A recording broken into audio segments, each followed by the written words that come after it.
What's going on, everybody? It is Lachlan back on the Footballers channel with another video, and today I'm going to be giving you my round 5 tips, the gather round for the AFL home and away season.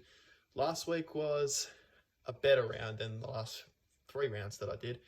I ended up scoring like a 5 out of 4, but this week I got 7 out of 9, much better than last week. So hopefully that form can continue on heading into this round. It's not going to be an easy one because it is neutral venues, obviously, all being played in South Australia because of gather round.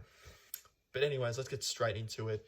We start with the first game of the round kicking off on Thursday night with Adelaide up against Carlton at the Adelaide Oval. Now, this is probably a tough game to tip because both these teams are in some very good form right now. The Crows are coming off a win against Fremantle, Carlton coming off a win against North Melbourne. I did have a bit of a think about this game because the Blues were probably going to be without Harry McKay, but he has got off he went to the tribunal, challenged his 1-match suspension, and he is playing this week. So that makes me want to think of who I want to tip.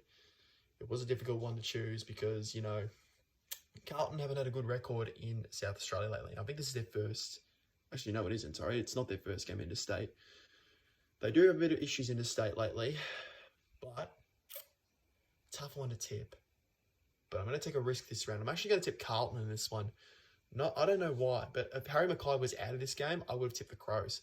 But now that he's playing, and Carlton gets Sam Walsh back, although Doherty's a big out, they get Walsh back, likely. I think the Blues get the job done here. I think this will be a very close game. I'm going to tip the Blues by 4 points. I think this could go right down to the wire this game. Both teams are in very good form. Could go either way, but I'm going to tip Carlton, judging that they get some players back. Moving on now to the 2 Friday games. The first game is Fremantle and the Gold Coast Suns at Norwood Oval.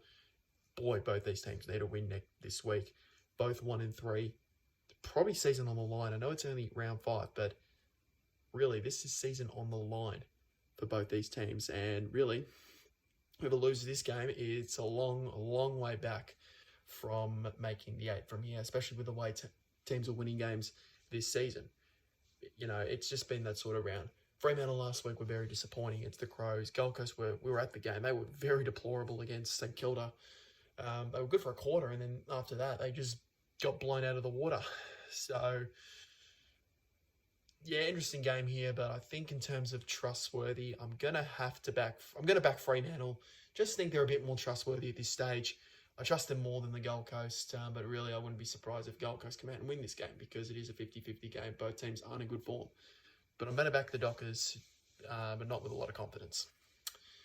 Moving on to the other game on Friday, and it's obviously the Tigers up against the Swans at the Adelaide Oval. Now, I did have a little bit of a think about this one too, because both teams are going to be missing some key players for the Tigers. Obviously, Lynch is gone with a broken foot, and Curvis is gone with syndesmosis. Jack Graham's out too. I think they get Jack Rewalt back, which they're probably going to need some forward options, and they're going to need someone in the ruck, really. But as for the Swans, though, just losing my neck a bit then. It's a bit tight. No Buddy Franklin. He's out. Tom and Paddy McCartan are out. So that leaves a big gap in the defence. Very difficult game to choose here because just got a funny feeling. I know we lost last week and I was pretty pissed off about it. I've got a sense we might win this game.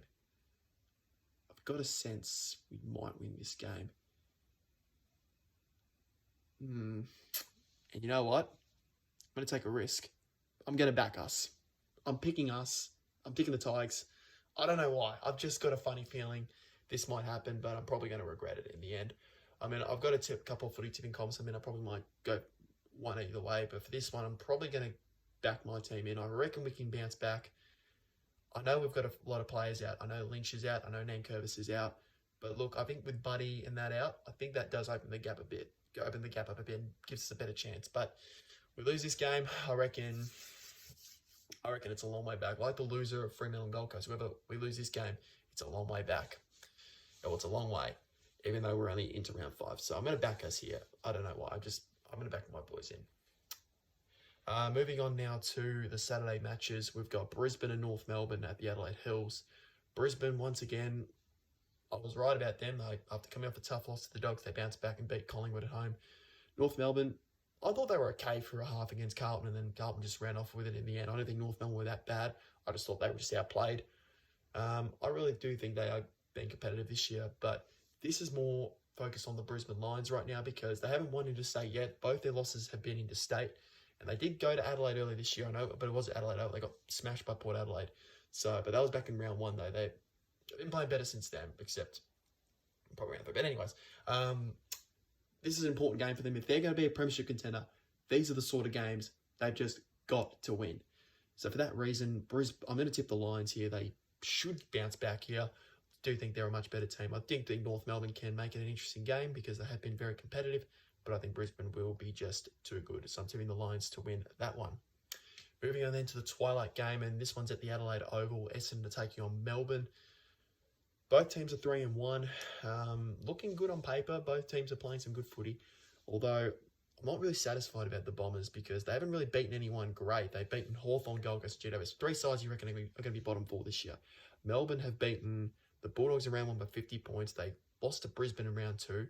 They almost came back, obviously, due to the lights going out.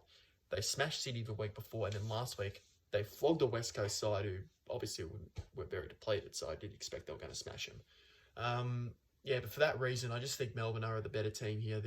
I know the Bombers have 3-1, but look, they haven't beaten anyone convincingly. If they do beat Melbourne, then we might start thinking differently about them. But for that reason, I think the D's going to be too good here. I think Melbourne will continue their run of wins. They'll make it 3 in a row. I'm going to tip them to beat the Bombers on Saturday.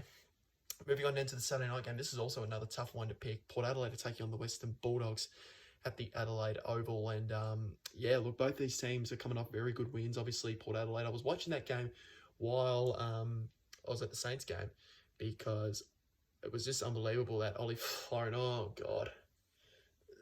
Aliir take a bow. He saved your lives. You saved Port's you probably saved Kevin Hinkley's coaching career because if that was a loss, see you later. Yeah, but no, that was a very good win for Port last week. And the Bulldogs, yeah, we were at the game. I know it was frustrating from a Richmond point of view, but give credit to them. They were good. They're starting to play some good footy now. They've won their last 2. This is a tough game to pick. I really do want to pick the Bulldogs here, but for the fact it is Port's home game, I'm going to back Port. Not with a great deal of confidence because I've got a feeling the Dogs are starting to hit their form now. But if Port win this, then I reckon the Dogs are just not playing that good at all. But you know what? The Dogs are playing good footy right now, so I won't be surprised if they win, but I'm going to go back Port because of the home ground advantage. Moving on then to the Sunday games. We start with Geelong taking on the West Coast Eagles at the Adelaide Oval. Geelong got back into form on Monday with a big win over the Hawks. The Eagles, well, we all know their situation. They're depleted. As expected, they got smashed by Melbourne. We're going to keep this one pretty quick and simple here. Geelong will be winning this game. I expect they'll continue their form. From that game against Hawthorn, I could see this being probably another 80-point win. You just never know. Geelong will be winning this game by a lot. Moving on then to the middle game on Sunday, we got GWS taking on the Hawks at Norwood Oval. Obviously, both these teams are 1 and 3, not in the best of form, but we do expect these teams are going to be the bottom half of the ladder this year. The Giants, well, boy, they should have taken advantage against the Bombers last week. Essendon kicked 11 goals, 22, and they just didn't make the most of it. They just didn't make the most of it. I mean, look, I get that they're young and they're upcoming, but boy, they should have won that game on the weekend. Or on the other hand, they were good for a half against Geelong, and then after that, they just lost the plot. So it'll be interesting to see how that plays out. But I'm going to have to go the Giants here. I just think they're playing a bit better than the Hawks right now. I mean, it is 50-50, but GWS have got a better team on paper. They've got more talent than the Hawks, so I'm going to pick them. Not by big margin. I reckon it'll be an interesting game to watch. Probably not from a fan perspective because it is two possibly bottom 4 sides going at it. I'm going to tip the Giants here. I think they'll beat the Hawks on Sunday. And the final game of the gather round, they saved the best till last. It's Collingwood taking on St Kilda at the Adelaide Oval. And boy, this is going to be an absolute blockbuster. I don't know when the last time this has ever been a ripping game, Collingwood and St Kilda. Probably not till probably from the 2010 grand final or that. I don't know. But this is going to be a cracking game. Collingwood suffered their first loss last week against Brisbane up at the Gabba. But we know the Lions are pretty dangerous at home, so I guess you can say it was a fair enough decision, but although probably goal kicking was the issue for Collingwood, if they would have made the most of their chances, they would have won that game. But the Saints, we saw them on Saturday. How good were they? They have been unbelievable to start this year. 4-0. They're looking to go 5-0. But this is the real test for them. Can they beat a premiership contender in Collingwood? I reckon Collingwood are still a threat for the premiership this year. So this will really be a big test to show where St Kilda are at. But for that reason, though, I'm going to back the Pies, though. I know St Kilda are undefeated, but I'm going to back Collingwood. I just think they can get their game up and going. If they can play that pressure style football against the Saints, I reckon it'll be much harder for them. But I'm going to back Collingwood to win this one, bounce back, and hand the Saints their first loss of the year. So that is it. Those are my round 5 tips, gather round tips. So just recapping them again, I'm tipping Carlton over Adelaide. I'm tipping Carlton, Fremantle, Richmond. Don't know why. Brisbane, Melbourne, Port Adelaide, Geelong, GWS, and Collingwood. So those are my tips for the gather round. Thank you so much for watching. I'll put Luke's tips down in the description below. Don't forget to like, comment, subscribe to the channel. We'll see you in the next one.